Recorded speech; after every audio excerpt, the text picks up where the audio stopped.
Was Dinga Sise, the mysterious foreigner believed to have divine powers who founded one of Africa's greatest empires. In this captivating video, we dive deep into the myth, legend, and history surrounding the Ghana Empire's mythical founder. From divine ancestry to golden legacies, this is a story of gods, strangers, and empires that redefined African history forever. Imagine a land where gold flowed like rivers, where empires rose not by brute force alone, but through myth, mystery, and a claim to the divine. Now imagine the founder of that land, Dinga Sise, a name whispered in legend, a stranger with godlike origins, a man who didn't just take power, he became power. But who was he really? Some say he descended from the heavens. Others claim he came from across the desert, a foreigner with knowledge, wisdom, and a fire in his soul that would forge an empire. That empire, the Ghana Empire, one of the richest civilizations in human history. Long before the Mali Empire and the glory of Timbuktu, there was Ouagadougou, built on gold, sustained by belief, and ruled by a man whose very existence straddled the line between myth and memory. In today's story, we'll journey back over 1,000 years to unearth the tale of Dinga Sise. Was he truly divine, or just an exceptionally brilliant leader with a gift for storytelling and power? What made the Soninka people rally behind a stranger? And how did he lay the foundation for a golden empire that would shape the destiny of West Africa? This isn't just a story of kings and conquests. This is a story of belief, of how myth can be power, of how one man, cloaked in mystery, shaped the fate of millions. And by the end of this journey, you might find yourself questioning where myth ends and history begins. Long before Dinga Sise set foot on the land that would become his kingdom, West Africa was already pulsing with life. The Sahel, an expansive stretch between the Sahara Desert and the lush forests further south, was home to a mosaic of cultures, tribes, and early settlements. Among them, the Soninka people stood out. The Soninka were not merely a scattered tribe. They were farmers, traders, and warriors, with deep knowledge of the land and its rhythms. They lived along the Niger River and in the semi-arid lands of what is now southeastern Mauritania and western Mali. Here they cultivated millet, tamed animals, and observed the stars. But they were also at a crossroads. Geographically, economically, and spiritually, the land itself was harsh. The Sahara was creeping southward, making survival increasingly difficult. Yet that same desert would become a blessing in disguise. Beneath the ground lay veins of gold, vast and largely untouched. And to the north? Salt, precious and essential for life. These two resources, gold and salt, would soon become the heartbeat of an empire. Trade networks began to form long before camels crossed the dunes. People traded kola nuts, ivory, hides, and iron tools. Communities organized themselves around family clans, often governed by councils of elders. There was no central power yet, but there was a growing sense of unity among the Soninka. And with unity came need, a need for leadership, for protection, for vision. This was the world Dinga Sise entered, a region brimming with potential, caught between isolation and explosion. The people were ready for something more, an identity beyond clan lines, a destiny bigger than survival. They didn't just need a king, they needed a legend, and that's exactly what they got. No one knows exactly where he came from. Some say he came from the east, perhaps from a land far beyond the Nile. Others insist he rode in from the mysterious regions of the north, across the endless dunes of the Sahara. Wherever the truth lies, one thing is certain. When Dinga Sise appeared, he was unlike anyone the Soninka had ever seen. According to legend, Dinga wasn't merely a man, he was descended from the heavens. Oral traditions speak of him as the son of a celestial being or a spirit, depending on the version you hear. Some claim he could control rain, speak to spirits, or even transform into animals. Whether those stories are myth or metaphor, they served a powerful purpose. They made him more than human. But legends alone do not forge empires. Dinga's arrival in Soninka lands wasn't marked by conquest. It was marked by charisma. He was a stranger, yes, but he spoke their language. He knew their customs. More impressively, he seemed to understand their struggles better than anyone. He observed the cracks forming between clans, the conflicts over water and trade, the lack of a unifying figure. And he offered a solution. Instead of seizing power, Dinga earned it. He helped mediate disputes between clans, settled feuds, and brought order where there was chaos. His reputation spread fast, a wise stranger with divine power and unmatched wisdom. People began to follow him, not out of fear, but because they believed he was chosen. And then came the moment that changed everything. A massive drought struck the region. Crops failed, wells dried. The elders feared the gods were angry. Desperation turned to fear, and fear needed a target. Some blamed outsiders, some blamed rival clans. But Dinga stood tall and promised rain. He led a ritual, part spiritual, part political, and within days, the skies opened. Coincidence, divine intervention, a well-timed reading of the weather? It didn't matter. From that moment on, Dinga wasn't just a stranger. He was a prophet, a leader, perhaps even a god, and the people were ready to follow him. Into the unknown, into battle, and into the golden age he would soon create.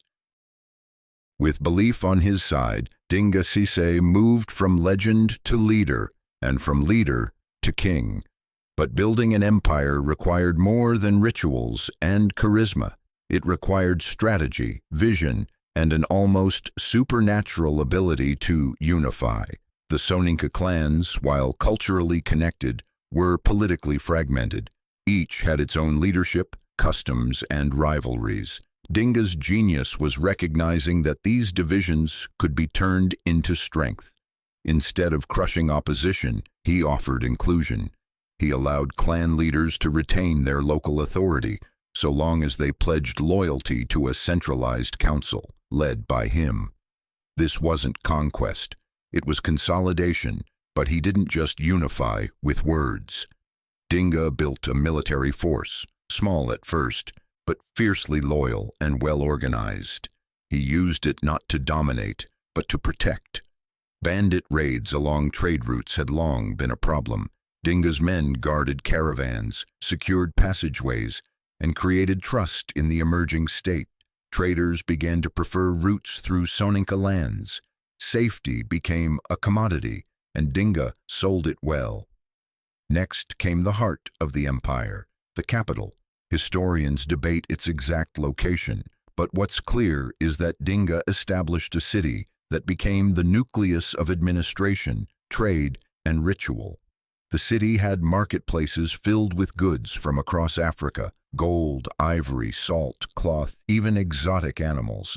It also had spiritual sites, temples and shrines where Dinga reinforced his divine legitimacy. But perhaps his greatest act was the use of symbolism. He didn't call himself just king. He was more than that. He was the divine protector, the embodiment of cosmic balance. His rule was blessed by the ancestors, his lineage touched by the spirits. Every ceremony, every decision, every public appearance was layered with meaning. His crown wasn't just a crown, it was a statement. That order had been born from chaos. And so the Ghana Empire, Ouagadougou, emerged, not overnight, not through war alone, but through belief, diplomacy, protection, and a golden thread of divine myth woven into the very fabric of politics. Dinga Cissé wasn't just ruling, he was building something immortal, an empire. The Ghana Empire didn't just grow, it glittered. At the heart of its power was gold.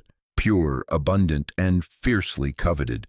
Gold wasn't merely a commodity, it was a symbol of divine favor, and under Dinga Cissé's leadership, it became the empire's lifeblood. Deep in the regions around Bambouk and Bure, gold was mined in staggering quantities. But what made Ghana special wasn't just possession, it was control. Dinga Cissé and his successors didn't flood markets with raw gold. Instead, they regulated its flow, increasing its value. Nuggets were reserved for royalty. Only gold dust was allowed to circulate in trade. It was a masterstroke, and trade, it exploded. Salt caravans from the Sahara rolled in, their camels loaded with the white gold of the desert. From the south came kola nuts, ivory, and enslaved captives. From the north, Berber traders brought textiles, copper, and, eventually, Islam. The capital became a melting pot of languages, beliefs, and goods. One part of the city housed Muslim traders with their mosques and schools. Another, the traditional Soninka nobility, held firm to their ancestral gods. And in the middle of it all stood the king, silent, majestic, and wrapped in gold. Arab chroniclers would later write of a ruler so rich he could melt empires, of dogs wearing golden collars, of royal guards dressed in silk holding shields of gold. Were they exaggerating? Perhaps. But exaggeration is a tool of empire, and Dinga understood that better than anyone. He used gold not just to trade, but to inspire awe. Delegations from across Africa and beyond came to his court. Stories of his power reached as far as Europe and the Middle East. The Ghana Empire was not just wealthy, it was legendary. But more than material wealth, what truly sustained the empire was belief. Gold was proof of divine favor. Prosperity meant Dinga was chosen.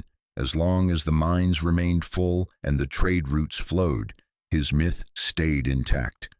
But even golden empires face shadows. And as Dinga's reign drew to a close, a new challenge emerged. Not from outside, but from within his own lineage. Great rulers often leave behind more than wealth. They leave questions. And Dinga Cissé was no exception. His final years are shrouded in the same mystery that surrounded his arrival. Some say he vanished into the desert, returning to the heavens from which he came. Others claim he died in battle, defending the empire's borders from an unknown threat. Still others believe he simply aged, faded, and passed away quietly, surrounded by loyal priests and generals. But death wasn't the end of Dinga's influence. It was the beginning of his transformation into legend. His sons, particularly Kine and Diabe, inherited his divided kingdom, and that division became a test. Diabe, the more ambitious of the two, allegedly struck a deal with a serpent, yes, a literal serpent, who offered him victory in exchange for sacrifices. The legend of the Beta serpent would go on to become one of the most haunting myths in West African oral tradition.